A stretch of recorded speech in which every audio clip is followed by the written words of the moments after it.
Hi, my name is Drew Schulman, and I am here to talk about the site YNAB.com. YNAB stands for You Need a Budget. This site will help you manage and budget your money so you can better control your finances. When you sign up, you fill out a short questionnaire that automatically creates spending categories for you. These can be changed later.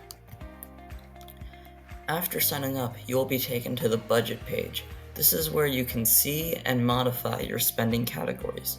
Under each category, you can also set targets for how much you wish to spend on each category. This tool works with or without a bank account. If you don't have a bank account, you can create an unlinked account and manually enter your balance and transactions. To do that, click the Add Account button at the bottom of the left side menu.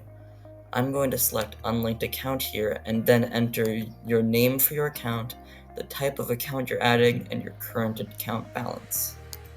Then, once this is done, you'll be in this page.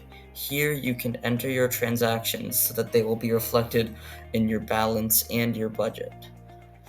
As you spend your money, you can also assign it here so that it will show up under each target. Thanks for watching, and I hope you find this tool helpful.